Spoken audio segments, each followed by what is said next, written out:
आइए सबसे पहले डॉक्टर साहब से यही जानते हैं कि आखिरकार ब्लड प्रेशर होता क्या है ब्लड प्रेशर की बीमारी और क्यों होती है ये, आखिरकार क्या ये खतरनाक है, ठंड में ये क्यों बढ़ जाती है, तमाम खास बातें आइए जानते हैं। डॉक्टर साहब सबसे पहले तो ये बताइए बीपी यानी कि ब्लड प्रेशर ये होता क्या है? देखिए, जो हमारा हृदय है वो लगातार जो है हमारे पूरे शरीर के अंदर वो ब्लड को पंप करता रहता है और जो आर्टरीज हैं उनके द्वारा खून हमारे शरीर में जगह जगह पर पहुंचता है। तो जो आर्टरी के अंदर जो प्रेशर होता है खून का उसको ब्लड प्रेशर कहते हैं। यानी कि जब हमारा हृदय जो है जब खून को पंप करता है आर्टरीज के अंदर, तो आर्टरी जो हमारी धमनियां हैं उनके अंदर जो प्रेशर है उसको कहते हैं ब्लड प्रेशर। उसका एक नॉर्मल रेंज जो है होता है वो जनरली आपने सुना होगा डॉक्टर से भी 120/80, यानी कि ऊपर का ब्लड प्रेशर जिसको कि सिस्टोलिक ब्लड प्रेशर कहा जाता है वो 120 होना चाहिए और नीचे का जिसको डायस्टोलिक कहते हैं वो 80 तक होना चाहिए। लेकिन अब सर्दी की बात आपने जो की है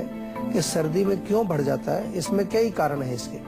एक तो ठंड की वजह से हमारी जो धमनियां हैं, जो ब्लड वेसल्स हैं, वो थोड़ी सिकुड़ जाती हैं। तो जब सिकुड़ेंगी तो प्रेशर बढ़ेगा क्योंकि खून की मात्रा तो उसमें उतनी ही जा रही है। दूसरा इसमें कारण जो है कि सर्दी के मौसम में आमतौर पर ठंड की वजह से लोग थोड़े बाहर कम निकलते हैं। सर्दी में बाहर मतलब सैर करने जाना या थोड़ी फिजिकल एक्टिविटी कम होती है और खाना पीना ज्यादा गरिष्ठ हो जाता है। पराठे कई प्रकार के बनते हैं, कभी मूली के पराठे, कभी बथुए के पराठे, कभी जो है मेथी के पराठे, कई प्रकार के जो है सब्जियां सर्दियों में काफी पॉपुलर होती हैं। तो इस कारण से जो है हमारा ब्लड प्रेशर सर्दियों में बढ़ जाता है। लेकिन बहुत ध्यान रखने वाली जरूरत है, जो लोग ब्लड प्रेशर के रोगी हैं उनके लिए विशेष रूप से सर्दियों का मौसम जब आता है तो उनको पहले से ही सतर्क होना चाहिए, क्योंकि यदि हम इसको जो है कंट्रोल नहीं कर पाएंगे तो इसके कई भयंकर दुष्परिणाम हमारे और शरीर के दूसरे सिस्टम्स पर और दूसरे शरीर के अंगों पर ब्लड प्रेशर की वजह से उसका बहुत बड़ा एक कहते हैं कि बहुत उसका एक कॉम्प्लिकेटेड सिचुएशन हमारे शरीर में बन जाती है। जैसे कि किडनी में कोई रोग आ सकता है, आंखों के उसमें रोग आ सकता है, कई प्रकार के रोग ब्लड प्रेशर की वजह से आ सकते हैं। फरीदाबाद से पंकज जी जुड़ गए हैं, स्वागत है आपका, अपना सवाल करें। हेलो जी। हाँ जी, नमस्कार सर। नमस्कार जी। सर एक्चुअली ना मुझे बुखार हुआ था तो उसके बाद से वो फीवर तो सही हो गया, लेकिन ना हाथ पैरों में दर्द रहता है, हल्का हल्का पूरी बॉडी दर्द करती है, तो ये किससे होता है? देखिए, बुखार के बाद आमतौर पर शरीर में कमजोरी बनी रहती है और कई बारी हफ्ता 10 दिन 15 दिन, कईयों को तो 1-1 महीने तक वीकनेस बनी रहती है। सबसे पहली चीज, जैसे ही बुखार आपका समाप्त होता है तो एकदम से आप बहुत हैवी खाना मत खाइए। आमतौर पर बुखार में भूख कम हो जाती है, खाना नहीं खाया जाता है, या डॉक्टर लोग भी बोलते हैं आपको भाई खिचड़ी खाइए, मूंग की दाल खाइए। तो जैसे ही बुखार ठीक होता है तो आदमी तैयार बैठा है कि बिल्कुल अब जो है मुझे पूड़ी कचौड़ी खानी है, कुछ पराठा खाना है। वो ज्यादा खराबी करता है, क्योंकि जब आपकी अग्नि धीमी है, मंद है, तो वो पचा नहीं पाएगी उसको। तो आपको खाना धीरे धीरे बढ़ाना है, पौष्टिक खाना जो आपके शरीर में पचे उसका ध्यान रखना है आपको। सब्जियों का सूप बहुत अच्छा है, गाजर का जूस ले सकते हैं आप, पालक का सूप ले सकते हैं, चुकंदर का सूप ले सकते हैं। ऐसी चीजें लेने से वो पचेगा भी और आपको ताकत भी आएगी। और बहुत इम्पोर्टेंट है कि कुछ आयुर्वेदिक औषधियां इसमें ताकत की अगर लेना चाहें, कई प्रकार के हमारे सप्लीमेंट्स होते हैं, वो भी ले सकते हैं। अदरवाइज आप शरीर में थोड़ा जेंटल मसाज करें और भोजन अच्छा खाएं। दूध अगर मिले आपको, गाय का दूध मिले तो बहुत अच्छा है, दूध के साथ 3-4 खजूर खाएं तो इससे आपको फर्क पड़ेगा। बिल्कुल डेफिनेटली कोई घबराने वाली बात नहीं है, एक नॉर्मल सी चीज है। आफ्टर फीवर थोड़ा सा शरीर में वीकनेस आती है, नॉर्मल है। आज हम बात कर रहे हैं ब्लड प्रेशर की। आइए डॉक्टर साहब से ये जानते हैं, वैसे कहा जाता है कि बीपी जो है नॉर्मल रहना चाहिए, लेकिन आपको और हमें ये कैसे पता चले कि हमारा जो बीपी है वो नॉर्मल है या फिर नहीं है? यानी कि लो बीपी की समस्या तो नहीं है या हाई बीपी की समस्या तो नहीं है, कैसे हम चेक करें, क्या है इसके लक्षण? आइए जानते हैं। डॉक्टर साहब, क्या सिम्टम्स है जिनके जरिए ये पता चल सके कि हमें बीपी की प्रॉब्लम हो रही है जो कि बैलेंस नहीं है? देखिए, ब्लड प्रेशर अगर हाई होगा तो आमतौर पर आंखों में भारीपन, सिर दर्द, सिर में चक्कर आना, बॉडी में एक हीट जैसा महसूस होना, नींद ना आना, इस प्रकार के लक्षण आपको होंगे। और अगर ब्लड प्रेशर आपका लो होगा, उसमें ध्यान रखिए जरा आप, उसमें आपको वीकनेस रहेगी, चक्कर आएंगे, खड़े होकर के जैसे आप चलेंगे तो एकदम आप जो गिर भी सकते हैं, कई बारी आंखों के आगे अंधेरा आना या शरीर में बहुत कमजोरी महसूस करना, इस प्रकार के लक्षण लो ब्लड प्रेशर में होते हैं। और सबसे बढ़िया चीज है कि अगर आपको कहीं पर भी इस तरह के कोई लक्षण दिखें आपके शरीर के अंदर, तो ब्लड प्रेशर अपना जरूर चेकअप करा लीजिए। जरूरी नहीं है ब्लड प्रेशर के साथ ही ये लक्षण जुड़े हों, हो सकता है कोई और कारण हो, लेकिन कम से कम आप ब्लड प्रेशर चेक कराएंगे तो आपको ये पता चलेगा कि ब्लड प्रेशर आपका हाई है या लो है, और उसके लिए आपको ब्लड प्रेशर को नापना पड़ेगा, जांचना पड़ेगा, जिसके लिए आप डॉक्टर के पास जा सकते हैं, या आजकल इलेक्ट्रॉनिक मीटर भी मिलते हैं जिनको लोग घर में भी रखते हैं, उससे भी आप अंदाजा लगा सकते हैं अपना कि आपका ब्लड प्रेशर हाई है या लो है। कभी कभार बहुत एक्यूरेट नहीं हो पाता वो उतना, लेकिन फिर भी आपको एक अंदाजा मिलता है कि मेरा ब्लड प्रेशर नॉर्मल है या लो है या हाई है। कोलकाता से एक दर्शक जुड़ गई है, शिमोना जी, स्वागत है आपका, अपना सवाल करें। हेलो जी बोलिए। हाँ जी, देखिए मेरी स्किन में ना ब्लैक हेड पड़ गए हैं, वो ना हट नहीं रहे हैं। ब्लैक हेड्स है आपकी स्किन पर? हाँ जी। कहाँ पर है, चेहरे पर? हाँ जी, स्किन पर है।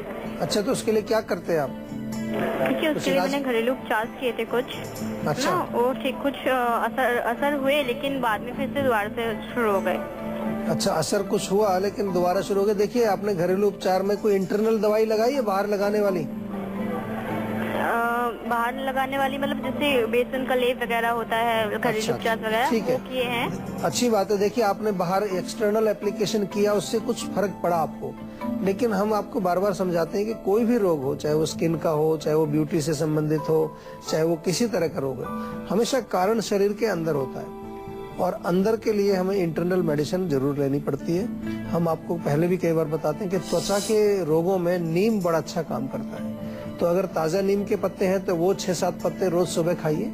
अदरवाइज आप कुछ आयुर्वेदिक औषधियां बड़ी अच्छी काम करती हैं, क्योंकि मैं इसलिए औषधि का आपको नाम ले रहा हूँ यहाँ पर, क्योंकि जो ब्लैक हेड्स वगैरह बड़े जिद्दी रोग हैं, बहुत आसानी से नहीं निकलते और क्रॉनिक हो जाते हैं, तो कई महीने हमें भी दवाई खिलानी पड़ती है आपको। तो आपसे निवेदन है कि थोड़े आयुर्वेदिक की शरण में आप आ जाओ, आयुर्वेद का जो है उपचार आप करें जरूर। इंटरनल बाहर लगाने की जरूरत भी नहीं पड़ेगी आपको, अंदर खाने वाली दवाई से आपका चेहरा बिल्कुल साफ हो जाएगा। और अधिक जानकारी के लिए आप हमारे डॉक्टर से जरूर संपर्क कर लें, बात कर लें, और दवाई है उसकी इंटरनल मेडिसिन जरूर खाएं। आपने अपने फैमिली मेंबर्स या फिर जानकारों से सुना होगा लो बीपी और हाई बीपी, क्या होते हैं ये? सबसे पहले यही जानते हैं। डॉक्टर साहब, लो बीपी और हाई बीपी क्या डिफरेंस है इन दोनों में? देखिए, अच्छा प्रश्न है, क्योंकि बहुत सारे लोगों को पता नहीं है। लोग एक ही शब्द बोलते हैं कि मुझे बीपी है, तो बीपी का मतलब तो ब्लड प्रेशर होता है, तो लेकिन ब्लड प्रेशर हाई है या लो है, इसको समझना बहुत जरूरी है। हमने जैसा शुरू में बताया कि ब्लड प्रेशर क्या होता है कि जिस समय हमारे हार्ट के अंदर से जो ब्लड बाहर पंप किया जाता है, तो उसका जो ऊपर वाला ब्लड प्रेशर है, जिसको कि हम कहते हैं सिस्टोलिक ब्लड प्रेशर, वो ऊपर का ब्लड प्रेशर 120, और नीचे वाला जबकि पंप कर दिया है और जब खून वापस आ रहा है उस समय का जो है उसको 120/80 को हम नॉर्मल मानते हैं। अब लो ब्लड प्रेशर का मतलब क्या है कि इससे यदि ब्लड प्रेशर कम होगा, और कम भी कभी कभी किसी का नॉर्मली कम होता है, किसी का 110/70 रहता है, वो नॉर्मल है, वो नॉर्मल उतना ही रहता है उसका, तो उसको हम लो ब्लड प्रेशर नहीं मानते। ज्यादातर 90 ऊपर वाला और 60 नीचे वाला, इससे कम हो तो लो ब्लड प्रेशर उसको कहा जाता है। इसी तरह से अगर 120/80 से ज्यादा अगर हमारा ब्लड प्रेशर है, 130/90 है, 130/90 तक भी हम कहते हैं कि चलो नॉर्मल में ही आजकल गिना जाता है। आजकल टेंशन बहुत है लोगों को, लेकिन इससे ऊपर जाएगा आपका 140/100, 150/100 या 160/100 या 180 और 110, उसको हाई ब्लड प्रेशर कहते हैं। तो ये बहुत इंपॉर्टेंट है आपको कि समय समय पर अपना ब्लड प्रेशर आपको जांच करते रहना चाहिए, क्योंकि कभी कभार कोई भी लक्षण आपको शरीर में पता नहीं चलता है।